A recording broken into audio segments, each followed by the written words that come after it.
Hey, welcome back. So today, planting some Jerusalem artichoke. I've never planted it before, but I do have some instruction that came with it. Done some research. Seems like it's pretty easy. Let me show you what we got going on here. All right, so on my yard, I had this little pathway here that we drive mowers and gators through and stuff. Off to the side edge over here is where I'm thinking about putting this Jerusalem artichoke. And the reason why I'm considering this spot is the Jerusalem artichoke can be sort of invasive. I mean, like in the sense that it'll continue to spread and grow out. And so I don't think I want to put it in my general garden area because I don't want to try to have to maintain it with borders or anything like that go down deep. So we're going to put it right over here. That's the idea. Also, we want it to have full sun and we want some protection from the wind. And so our winds are generally going to come from that area over there. And so this is going to give it a decent amount of protection against the strongest winds. Plus we get good sun over here. So what we're going to do is we got to get this soil tilled up a little bit and get rid of some of the vegetation that's there. We've got a couple different options. So short of going out and getting a power rototiller, you can do this by hand for this small little space over here. We've got a couple different options. We have one of these guys here. We have a cultivator. Between the two of them, we should be able to get this job done no problem. So I don't have to do a real big space, maybe only about 4 foot long and a foot wide. That should be plenty. With this one here, it's very simple. Pop her in the ground and give her a twist. Give her a twist and you can get that vegetation out of there quite simply.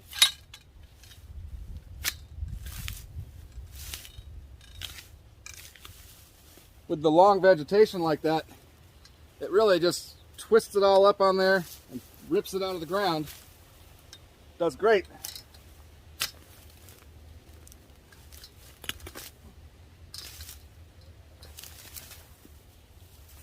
Does great for pulling that vegetation, the grass, weeds, whatever is growing there off the surface.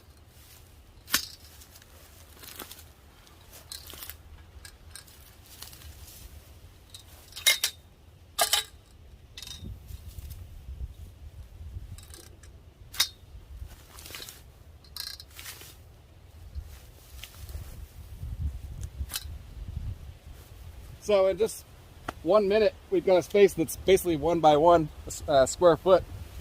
So this shouldn't take long at all.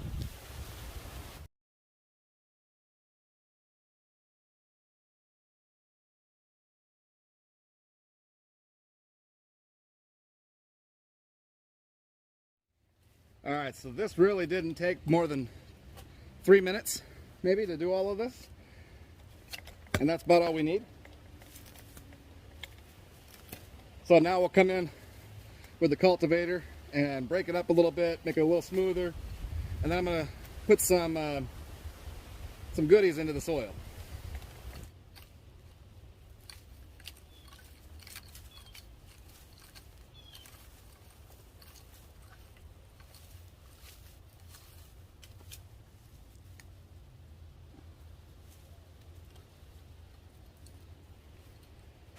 I'm going to use a little soil acidifier because I have read that the Jerusalem artichoke likes to grow in slightly acidic soil. And I know my soil here is generally running right around neutral. So we'll just use a little bit of this. We're going to give it a little bit of bone and a little bit of blood meal. Just for some feed, some nutrient type of stuff in the soil to help get them started. And that's pretty much it. So I'm going to put a little bit of this in the ground and we're going to work it in.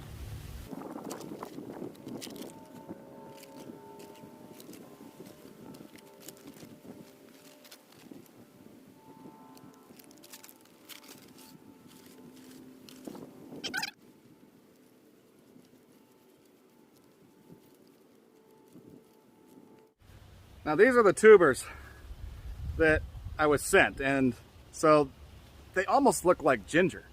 But they put out eyes just like a potato, and theoretically they say all you need is one eye, but you don't want it to be too small either. I don't know if you can see it or not. On this one here, there is a couple of little sprouts starting right down here. So this one is pretty large, so I'm going to go ahead and cut this one up into, I think, 2 pieces, and then the rest of them are a little smaller. right? And so these ones, I don't think I'm going to cut these ones off. I'm just going to put them in there as they are. And then it says we should go about 6 inches apart and in the row, and then about 12 inches space between them, or vice versa. So I'll show you what I'm going to do and we'll see if it works.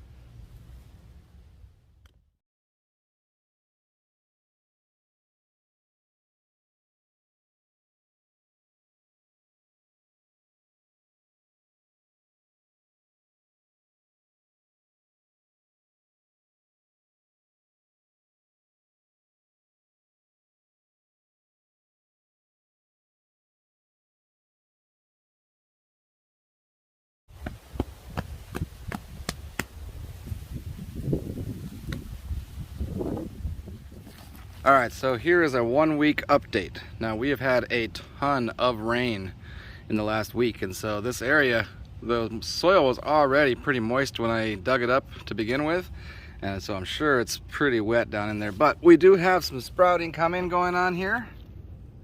So there's one there, there's one over there,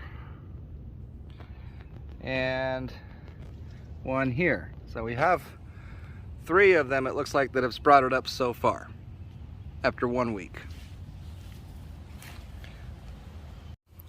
All right, so this is 4 weeks in now, and I think I can positively identify these 2 right here are Jerusalem Artichoke. That's at least what my plant ID app says.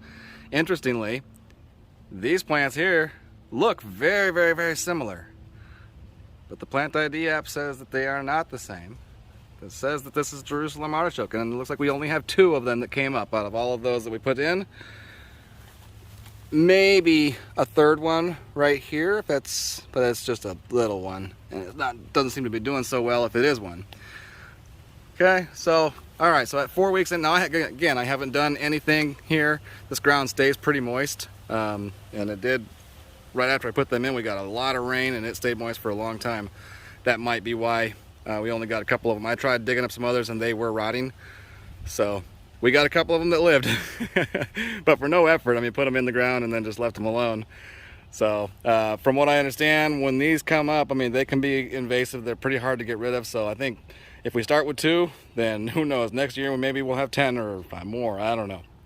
We'll see. So, all right, so that's our 4 week update.